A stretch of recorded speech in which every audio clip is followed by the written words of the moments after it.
Olá pessoal, tudo bem? Eu espero que você esteja bem. Deixa eu dar uma reviradinha aqui, tá? Beleza, beleza. Se você está chegando novo nesse canal, tá? Seja bem-vindo. Esse canal é o canal Ignore Circle, ok? Que é canal de estudo, certo? E desde já você é convidado a se inscrever, tocar o sininho de notificação, deixar o seu like, compartilhar vídeo, divulgar o canal e partir para cima. Eu sei que tem muita gente que não quer ajudar o canal, mas tem muita gente que quer, então bora para cima, pessoal. Bora ajudar, tá? E se você quiser ajudar financeiramente o canal, puxa vida, puxa, eu estou precisando, né? Para melhorar o canal. Só para você ter uma ideia, esse aplicativo que eu estou usando para gravar, em alguns casos ele precisa, né, comprar, porque senão ele não abre espaço para a qualidade do vídeo ser melhor, tá ok? Então, se você quiser ajudar financeiramente, é robson.rmt@gmail.com, robson.rmt@gmail.com. Ok? Tá, muito bem. Desde já minha solidariedade mais uma vez com todo mundo que está passando por aquele perrengue lá de enchente na região sul. O norte também tem chovido muito, né? E aí eu não vou alimentar aqui polêmica, mas eu só tenho a lastimar de pessoas que se utilizam da desgraça, do infortúnio, para fazer suas politicagens, sabe, desonestas, sabe, falando bobagem, entendeu? Inclusive teve lá a história de um cavalo, né?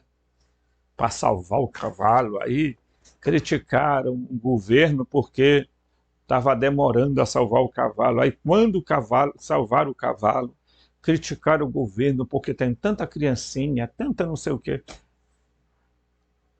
Eu não estou defendendo o governo, não, eu estou só apenas dizendo um exemplo da canalice que virou esse país.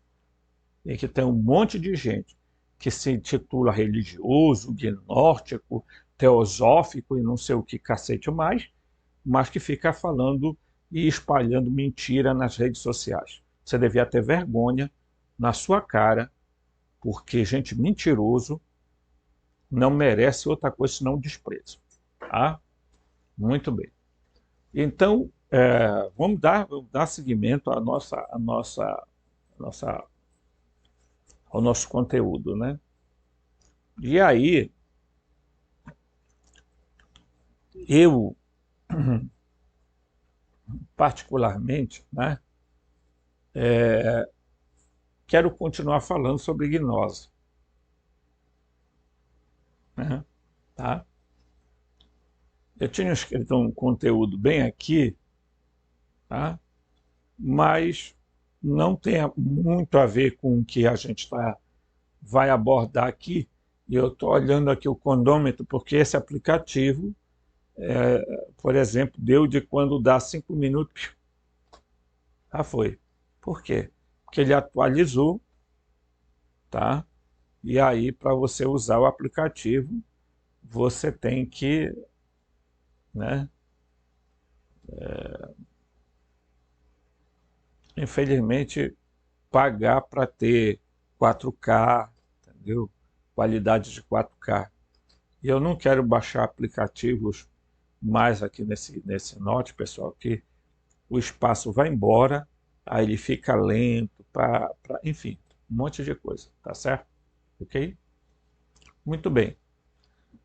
Então, qual é a diferença entre a gnose, os cristãos gnósticos, ok?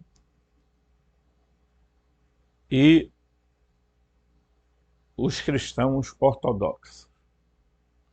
Qual é a diferença? Então vamos lá. Né?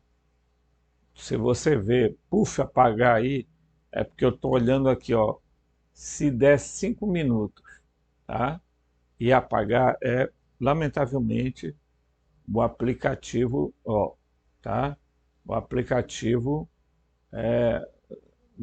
já foi, né? Não, passou. Então, sinal de que ele não há problema, tá? Vocês viram a entrada daquele negócio lá, gente, é que aqui qualquer deslize do mouse já era. Aí vem um monte de coisa aí, certo? Então, qual é a diferença entre a gnose cristã e, né, a gnose cristã e o cristianismo ortodoxo? Bem, do que eu posso garantir a vocês é que, enquanto que, né, eu tinha colocado aqui algumas informações sobre o Anthony Parks e o que ele fala sobre os zigigs e etc, etc. Eu vou apagar aqui, porque depois aí a gente recupera, tá? Então eu vou colocar aqui, né, algumas coisas que eu acho pertinentes, tá certo? Então, qual era a diferença entre os gnósticos, certo? E, ok? Entre os gnósticos e aquilo que nós vamos chamar de ortodoxia cristã.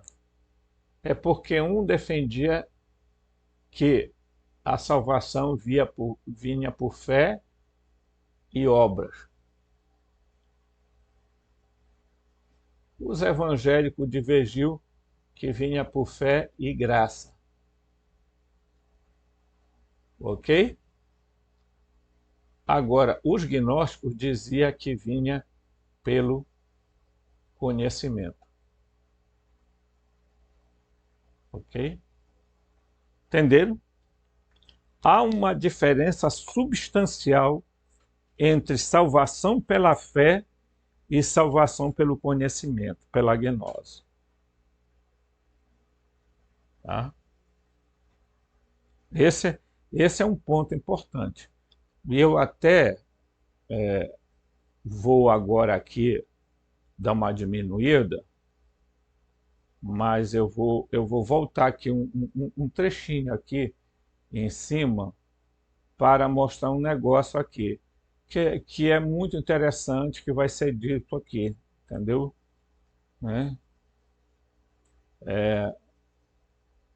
Então, bora ver aqui. Ele vai dar umas diferenças aqui, depois eu volto lá para o conteúdo, né? Ele vai dar uma diferença entre o gnosticismo e o coisa, né? Não era esse né? Tá? Mas ele vai dizer, né? Aqui alguma coisa, né?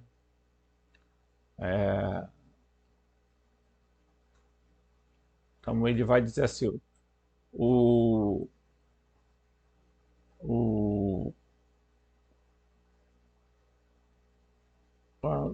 tá, os evangelhos gnósticos, ele vai dar uma explicação e tal, visto que a essência interna do gnosticismo, né, é bastante específica à experiência e tal, né?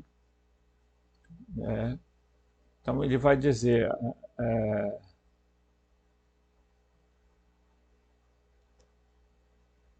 vamos ver aqui, tá?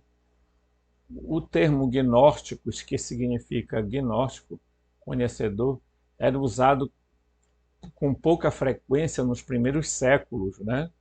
Os primeiros séculos da era cristã, né?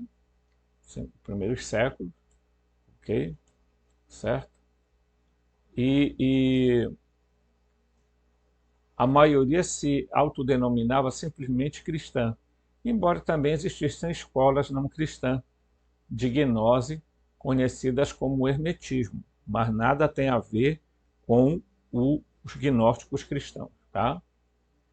É do conhecimento geral, contudo, que as pessoas em questão são candidatos ensináveis, participantes da experiência que os levou a um encontro libertador com a divindade e a sua atuação humana atuação humana. Não podemos dizer que por que meios específicos adquiriram o conhecimento, tá?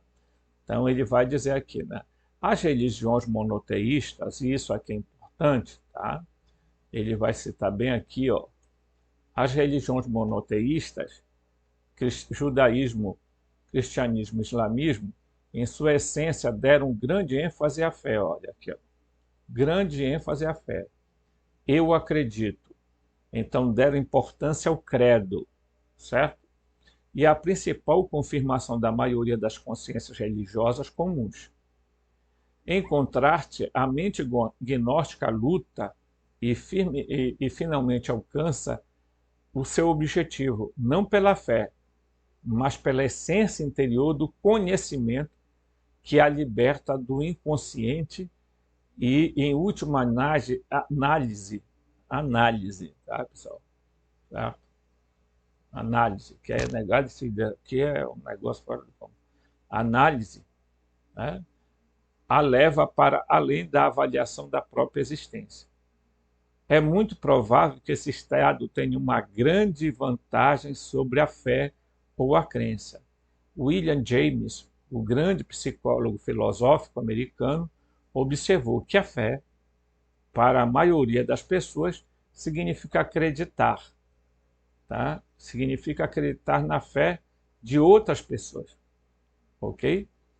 Nas mentes de muitos povos religiosos, a fé é transmitida em crenças recebidas de segunda mão de outros crentes, né? Nenhum dos quais provavelmente teve qualquer experiência e objeto da sua fé. Então eu queria trazer isso para mostrar para você que existe uma diferença sistemática entre o que os gnósticos, o cristianismo gnóstico e o cristianismo ortodoxo, pessoal. Tá? A Igreja Católica, ao longo do tempo, pregou que a salvação vinha por fé e obras. Na verdade, eles diziam que vinha pelas obras. Depois, né, na tentativa de conciliar, né, saiu um documento entre os luteranos e os católicos, em que ela reconhece que a salvação vinha pela fé e pelas obras. Tá? E os cristãos evangélicos pregam salvação pela fé e graça. Quer dizer, o cara pode ser o maior pilantra da vida, ele entra numa igreja, né, na maioria das vezes para se esconder, tá, de muitas coisas, para fazer capa, e chegar lá, levante sua mão, quem aceita Jesus. Aí está kit. Começa a botar paletó, tá, e andar como se fosse um doutor, e muitas vezes escondendo um monte de besterol que faz na vida. Tá? Então, ao contrário do cristianismo gnóstico, eles diziam que a salvação vinha pelo conhecimento, pela gnose. Por isso, ontem, eu coloquei aqui, tá, 3 palavras, né, pessoal? Eu coloquei aqui, ó, sabedoria, ok? Entendimento, certo? E conhecimento, ok? Esse é o tripé que um gnóstico tem. Agora, esse conhecimento não é um conhecimento intelectivo, é um conhecimento que parte de uma experiência pessoal. Tá? Mas também não vão achar que a gnose é um tipo de conhecimento assim, tipo assim, olha, tal, eu entro em êxtase e não sei o quê. Não é bem por aí a coisa, tá? Porque as pessoas adoram essas experiências místicas, chamadas experiências místicas. O conhecimento é algo intuitivo, mas é algo que parte também pelo processo do entendimento, tá? Da sabedoria, certo? Que você adquire fazendo o caminho gnóstico, tá? Fazendo o caminho gnóstico, né? Descobrindo que a forma para se libertar do sistema de samsara, tá? Da eterna reencarnação que Cristo veio quebrar, tem vídeo meu falando sobre isso, tá? Cristo veio à Terra para desmascarar o demiurgo, o Jeová, o Javé, quebrar o ciclo, tá? De samsara, veio trazer a ressurreição, e esse é o aborrecimento de muitos espíritas, porque eles dizem que a ressurreição é algo inventado para tentar retirar, né, a reencarnação. Olha, em primeiro lugar, eu estou continuando a fazer um desafio para alguém me mostrar um texto de Nag Hammadi que fale, que pregue, que é necessário reencarnar. Se você vier com um papo furado de Piste Sofia, quero dizer para você que a Piste Sofia não faz parte dos documentos encontrados em Nag Hammadi, tá?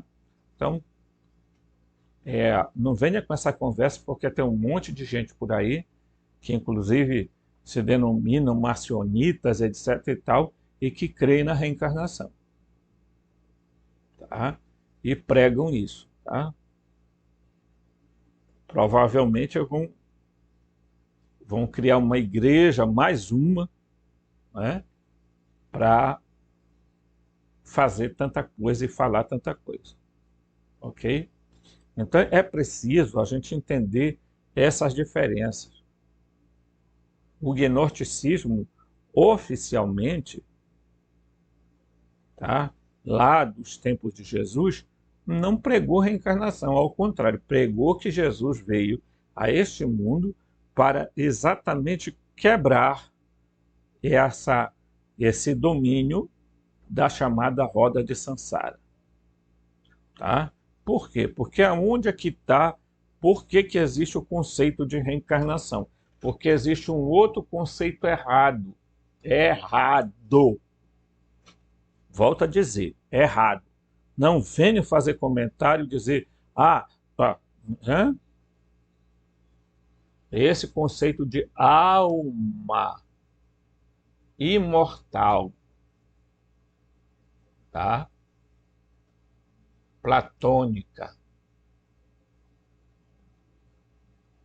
tá? Abraçado pela igreja, e pela maioria dos cristãos, que não tem nada, não tem uma. Paulo nunca falou de alma imortal, certo? O Novo Testamento que está na Bíblia não fala de alma imortal, né? Esse conceito veio através do helenismo e a igreja abraçou a ideia de que uma alma sobrevive à morte do corpo.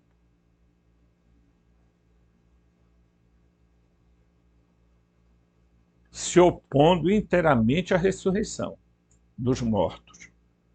Porque se uma alma, tá, não morre, para que tem a ressurreição?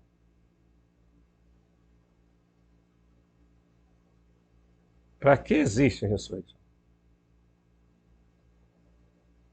Então a igreja, ela prega na hora do velório, não, as almas não morrem jamais, né? E as almas vão para onde? Não, aí depois da morte as almas vão ser julgadas. Aquelas que merecem o céu vão para o céu, aquelas que merecem o purgatório vão para o purgatório, e as que merecem o inferno vão para o inferno. Aí eu pergunto a você o seguinte: se isso é verdade, para que existe ressurreição? Por que que no juízo final os corpos vão ressuscitar? Porque a igreja prega a ressurreição da carne, não a ressurreição de mortos, tá? Certo? E aí, quando alguns escritores, tá, cristãos falavam de ressurreição de corpos, não estavam se referindo ao corpo físico. Também não. Então, como é que você vai explicar que a alma já foi julgada, aí vem de novo, ressuscita com seu corpo mortal para ter um julgamento universal? É de uma burrice, de uma ignorância, tá? Que durante muito tempo na minha vida eu vivi. E ainda tem gente que aí abraçou a ideia da reencarnação como panaceia para responder um monte de coisa. E garanto que tem um monte de espírita dizendo que quem é, desencarnou lá nesses acontecimentos de inundação deve ser karma, né, meu filho?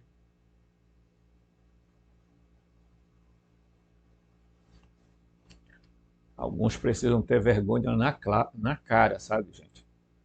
Tá? Então, eu vou pular daqui e vou voltar para onde eu estava, porque é que eu quero falar com vocês aqui agora, ok? Que é para a gente entender, né? Aqui, tá? Certo? Vamos pegar aqui a parte 2 aqui, que é o seguinte, né? Ok? O cerne do gnosticismo, certo?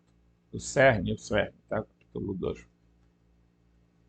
É uma experiência espiritual especial baseada na visão e na concepção. Não, não se presta à linguagem da teologia e da filosofia, mas, em vez disso, tem uma estreita afinidade com o mito e se expressa através dele, tá?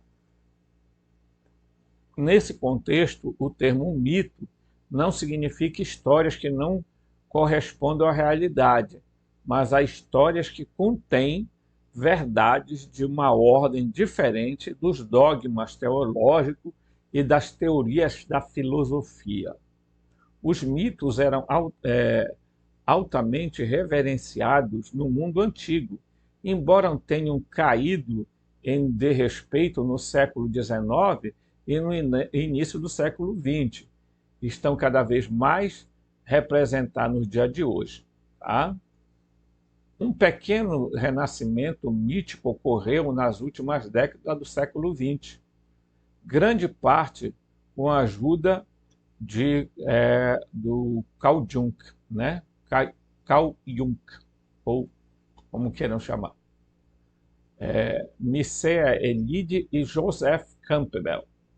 O seu trabalho contribui para uma compreensão generalizada de que os significados da mitologia real, tá, antiga ou não, podem ajudar a livrar-se da alienação e da perda de um sentido de enraizamento que está generalizado na psique individual e coletiva da nossa cultura. Assim, estamos hoje numa posição muito melhor, né, do que há 100 anos para apreciar a mensagem místicas, tá? Místicas dos gnósticos. Este capítulo apresenta algumas das principais motivos dos mitos gnósticos. E mitos aqui não entenda como é entendido no dia de hoje, que é uma fantasia, uma mentira, uma ilusão, tá? Certo? Como devem devem ser apresentados em prosa e não em linguagem poética, figurativa das fontes originais. Parte da sua beleza e apelo se perde, tá? Então, a primeira coisa que ele vai comentar aqui é Deus e o cosmos, né? Certo? Ele vai aprender aqui Deus e o cosmos, certo? Certo? Então, vamos lá. A maioria das religiões e das filosofias reconhece que, de uma forma ou de outra, que o mundo é imperfeito. Eles diferem as suas propostas sobre o que fazer a respeito. Em muitas tradições, a humanidade é filha de um vilão. A corrente principal do pensamento judaico-cristão, por exemplo, sustenta que o pecado do primeiro casal humano levou à queda, não apenas a raça humana, mas toda a criação. Então, o que é que hoje é predominante na cabeça das pessoas? É de que Adão e Eva pecaram, e porque eles pecaram, todo mundo tá se lascando por causa do pecado de Adão e Eva, né? Então, todo o acontecimento, todos os males que estão ocorrendo, toda essa coisa toda, estão ocorrendo porque Adão e Eva pecaram. Então, pegaram, né, Adão e Eva de bode expiatório e disseram, né, olha, quem errou foi Adão e Eva. Então, primeiro é uma covardia, né, muito grande, né, porque eles pegam, né, quem errou.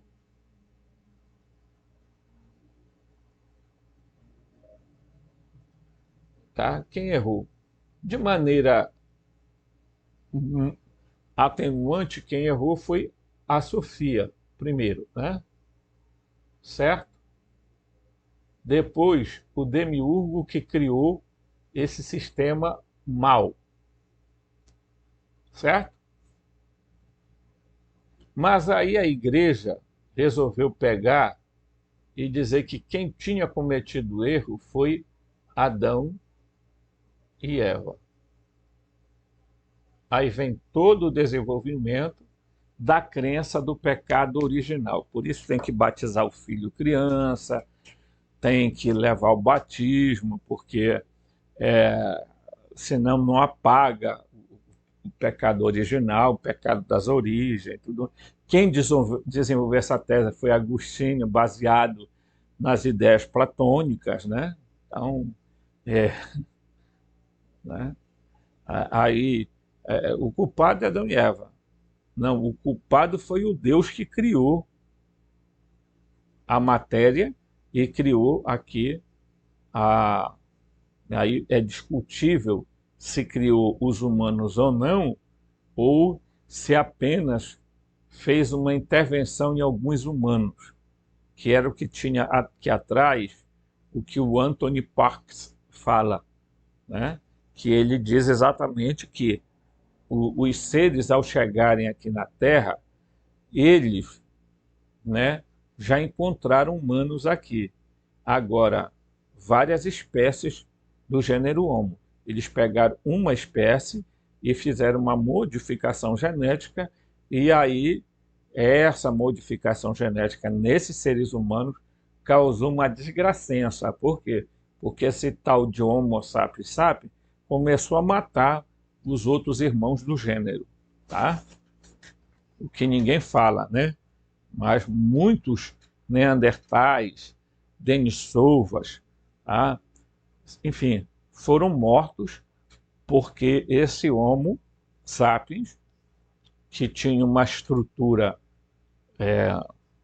diferente, já tinha conceitos, mas resolveu sair detonando todo mundo.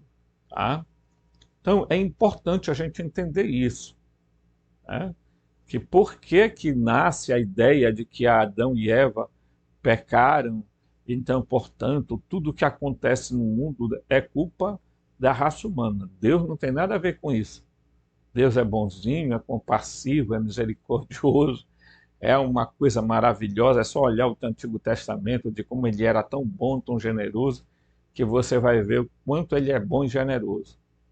Né? Certo? Aí, Por exemplo, qual é a explicação que eles vão dar sobre o que está acontecendo no Rio Grande do Sul? Ou na região lá com os alagamentos de chuva? Hum? Aí eles vão tirar Deus do meio dessa coisa e vão dizer que a culpa é humana. A culpa é humana por quê? Porque desmataram, coisaram. Não estou dizendo que não é verdade, estou dizendo apenas que dando exemplo. E tal, e que isso, que assado. Aí vem mais alguns e diz, olha, isso é karma, por isso que tinha que acontecer. E ppp. Zé, botam um deusinho lá, coisa. E por que Deus não fez nada a favor? E por que Deus não parou a chuva? Você não acha interessante isso? Né? Aí tentam camuflar isso dizendo que a responsabilidade é humana.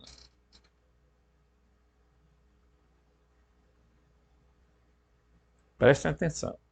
Tá? Aí vamos lá, vamos continuar aqui, que aqui a base é fundamental. Os vícios, os males da vida terrena são vistos como consequência da queda de Adão e Eva. Né? Alguns ecologistas radicais defendem posições extremas, que parecem ser a tradução secular moderna da doutrina da queda. Os seres humanos são vistos como saqueadores, pecadores genuínos que destroem continuamente o paraíso natural. Os gnósticos têm uma singularidade. Então, vocês já viram que eu trouxe materiais aqui do John Lambilage, e o John Lambilage tem, exatamente por ser ecologista e por ser um cara ligado ao meio ambiente, ele tem aquela ideia da deusa Gaia, de que seria a Sofia, pipipipopó, sabe, o que eu discordo completamente dele nesse ponto. Algumas outras coisas ele tem razão. E aí, pessoal, é um negócio, tá, que é exatamente o que eu estava falando. Tem um monte de gente agora dizendo a culpa é isso, pessoal, tá? É queimada, é isso, é assado, é cozido e tal. Não estou dizendo que não é, mas estou dizendo que essa não é a questão fundamental. A questão fundamental é se perguntar por que Deus não impede essas coisas. Ah, vem aqueles bispos, né? Ou aqueles pastores. Não é porque Deus respeita a liberdade humana. É mesmo, é? Vocês são muito babaca, viu? Vocês acreditam mesmo nisso. Nem vocês acreditam nisso. Nem o Papa Francisco acredita nisso. Nem ele acredita nesse Deus que ele serve. Oi, ei, vamos cair na real, tá? Muito bem, certo? A opinião sobre este assunto, eles acreditam que o mundo é imperfeito porque foi criado de forma viciosa. Muito simples.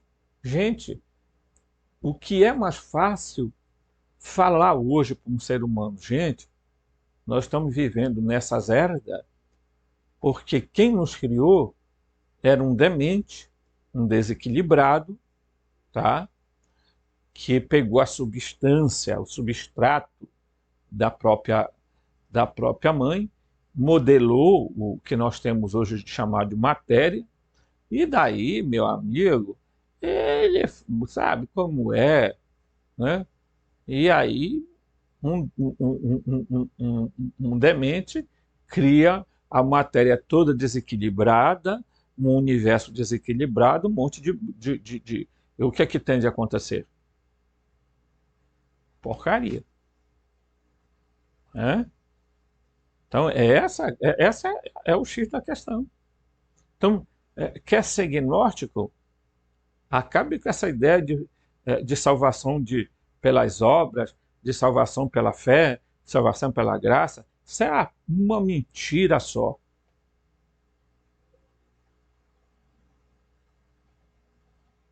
A salvação vem pelo conhecimento. tá? Certo? Preste atenção nisso, tá?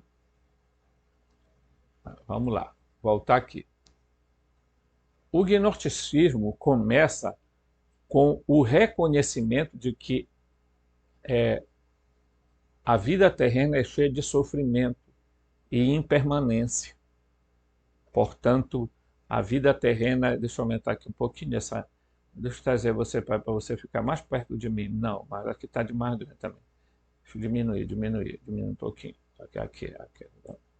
Muito bem. Então ele diz que a vida é dura, tá? Certo? E depois a vida é dura. E depois você morre, tá? Você morre. Literalmente, você morre.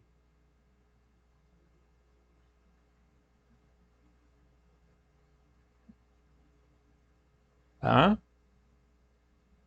Vamos ser honestos aqui e acabar com essa história de que depois da morte aí uma alminha sai do corpo, se levanta, aí olha para um canto, olha para o outro, morri, eu morri, e agora? Aí vem aquela luz maravilhosa. Você já imaginou um cara que está aí afundado né, naquele aguaceiro? Quer dizer que a alminha sai, ele olha e diz assim,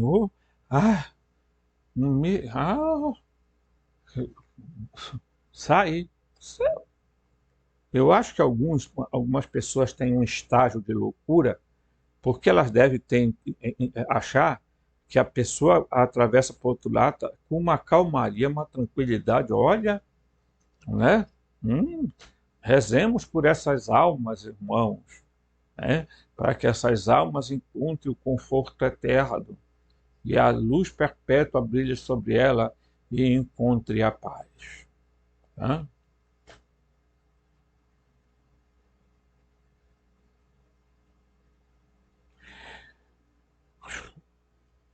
É difícil, né? Encarar a verdade, mas a verdade é que você morre. Tá? Não tem nenhuma alminha, não, pulando fora do corpo. Tá? Não tem, tá? Desculpa, mas não tem. Não adianta vir para cá, chiar, reclamar, eu quero fazer um contraponto. Não, aqui não tem contraponto de coisíssima nenhuma. Aqui não tem negócio de vir aqui, eu vou fazer um contraponto. Vá criar contraponto em outro canal. Tá? Então, todos nós já sabemos que o ser humano é constituído, de um espírito, tá? Que contém aqui a centelha divina, né? Ele é a ligação com o pleroma. Ou ele é o pleroma em nós, ok? Certo? Essa parte aqui, você pode separar ela, meu filho, que essa parte aqui é a parte fundamental, fundante do homem. A outra parte, que é, certo? A psique,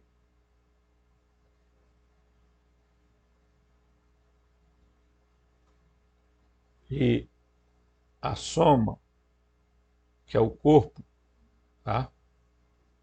Essas duas partes aqui formam uma única unidade e foi obra do demiurgo. Ok? Certo? Tudo bem. Então, o que é que o demiurgo achava? O que é que ele criou? Esse ser que o Evangelho Gnóstico de João diz que não respirava, não andava e tal. Aí a Sofia manda ele soprar, ele sopra, e aí adentra dentro dele o Espírito e a centelha divina. Certo? Então, o que é que acontece após a morte? Primeiro você morre. Você quer que eu diga outra coisa aqui para você? Tá? E lamentavelmente, desculpa eu dizer, tá? Se não houver, se você não fusionar esses dois elementos aqui, ó, tá? Para que esse elemento aqui subjugue essas duas forças aqui, tá? E a partir disso aqui, ele vai criar um novo corpo, tá? Um novo corpo chamado corpo de ressurreição. Ele vai criar um novo corpo a partir disso.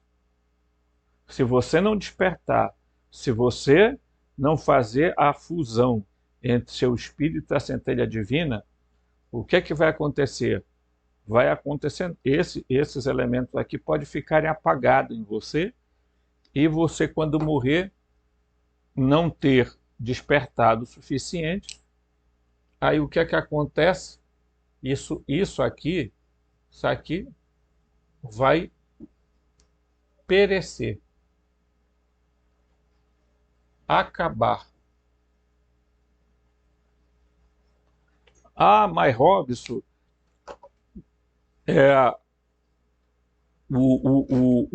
no mundo nada se acaba, tudo se transforma, é mesmo? Em que você vai se transformar? Sem a centelha divina, sem o Espírito para lhe lançar. Porque no momento em que você fusiona, tá? Alcança o fusionamento da centelha divina com o seu Espírito, tá? O que eles vão pegar é as suas memórias e os elementos da sua personalidade e vão formar um novo corpo, que é semelhante ao corpo biológico, mas não igual. Tá ok? O resto vai para debaixo da terra, inclusive o seu psiquismo. Aristóteles dizia, uma alma que não anima nada não serve para nada, tá? Porque a alma existe em função do corpo, para animar o corpo, tá certo? Muito interessante a gente fazer essa reflexão, porque tem gente por aí que está jurando que a alminha dele vai pular fora do cu, porque é assim mesmo, né? Todas as formas de vida absorvem outras para se alimentar. É por isso que isso trazem dor, medo e morte, uma após a outra. Isso é verdade mesmo, né? Para herbívoros, né? Os herbívoros que vivem destruindo plantas. Além disso, os chamados desastres naturais, terremotos, inundações, incêndios, secas, erupções vulcânicas, pestes, trazem sofrimento e morte em seu caminho. Quanto mais complexo o organismo, mais forte é esse sentimento de sofrimento e angústia. Tá? Então nós estamos aqui no bem bom, no bem bonito, no bem gostoso, no bem animado, papai, cara, tá? Só que, meu amigo, basta um vírus e o cara cai arriado 3 dias, 4 dias com virose, de gripe, de não sei o que, disso, daquilo e tal. Sabe por quê, meu amigo? Porque você não é o ser mais forte desse elo. Porque tudo nesse mundo está enraizado de ações para trazer sofrimento, cada um defendendo a si. Os vírus, as bactérias estão se defendendo. Na hora que você invade o espaço dele, eles te atacam.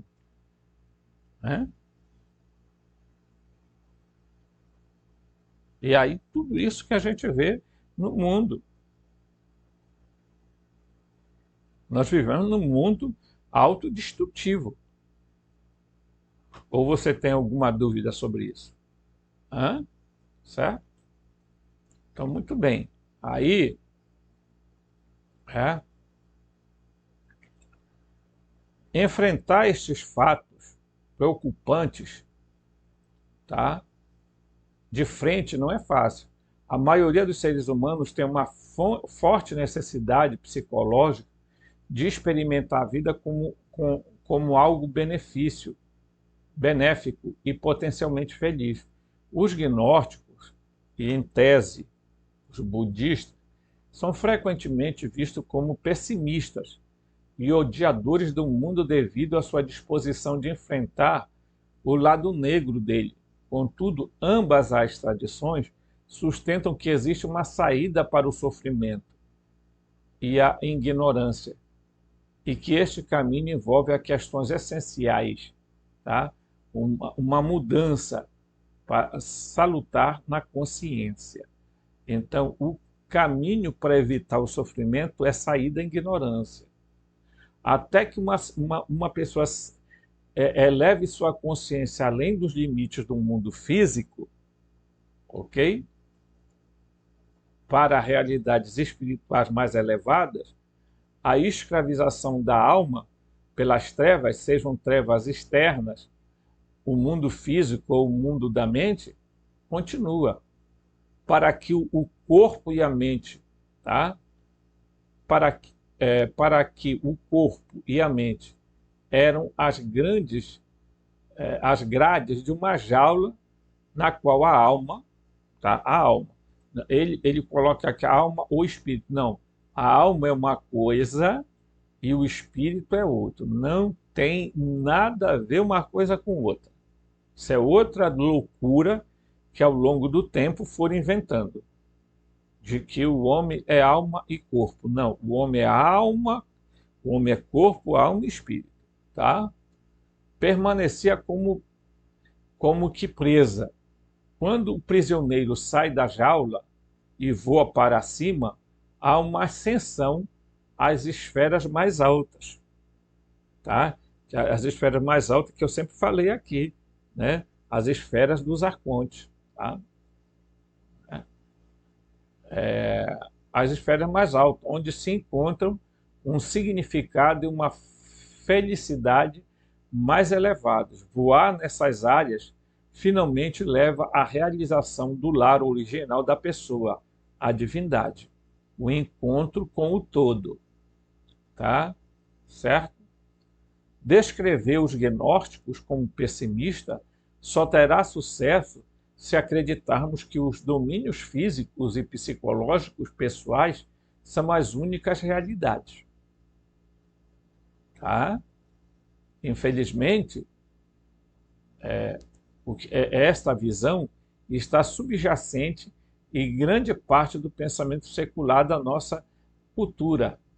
Em contraste com esta visão, os gnósticos colocam a grande ênfase no potencial autolibertador da consciência transcendental. Quer dizer, a sua consciência, o seu espírito, né? Porque você vai entender que o espírito humano, esse espírito aqui, ele tem duas faculdades, tá? Duas faculdades. Uma é a supraconsciência.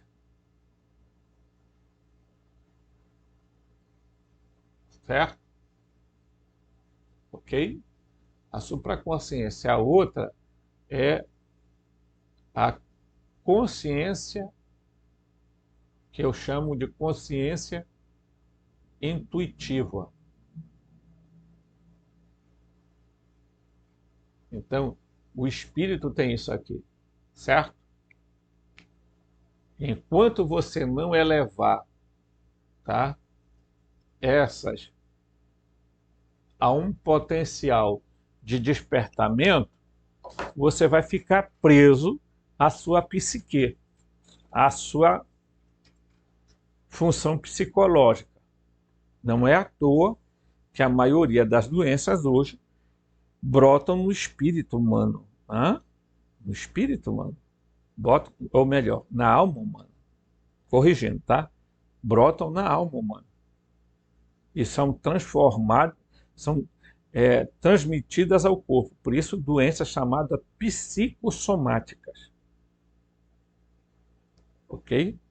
Então, enquanto você não desperta, não acorda, né?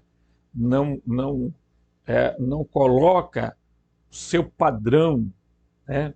E diz assim, que essa luz do pleroma, e eu tenho essa luz em mim, porque eu tenho a centelha divina, então eu tenho uma energia pleromática, eu tenho uma energia eônica dentro de mim, né? E eu tenho que alimentar essa energia, senão eu vou alimentar a energia arcôntica que tem dentro de mim, e tem muitas pessoas que se tornaram arcônticas, que vivem do psiquismo, vivem da corporeidade, né? E não elevam a sua percepção espiritual e a sua consciência, e estão perdidas, certo? Então é preciso que a gente entenda que a salvação trazida pelos gnósticos é a salvação que vem pelo conhecimento, pela sabedoria e pelo entendimento, né? Vem pela gnose. E não salvação pela fé, pela graça, ou salvação por obra, enfim. Tá? Isso são invencionices que fizeram ao longo dos séculos para perpetuar a dívida das pessoas em ficarem presas dentro das esferas dos arcontes e reencarnarem. Mas aí Jesus veio para quebrar esse ciclo e disse: eu sou a ressurreição e a vida. Aquele que crê em mim, ainda que morto, viverá. E aquele que crê em mim não morrerá jamais. Então, portanto, que a luz do Pai Incógnito ilumine você e que você comece a fazer esse lindo processo, mas também não fácil, de despertamento, de amplificação da consciência, de conexão com a fonte da luz verdadeira e não da luz falsa, e traga para você grandes bênçãos. Tá certo? Nós voltamos num próximo vídeo. Forte abraço.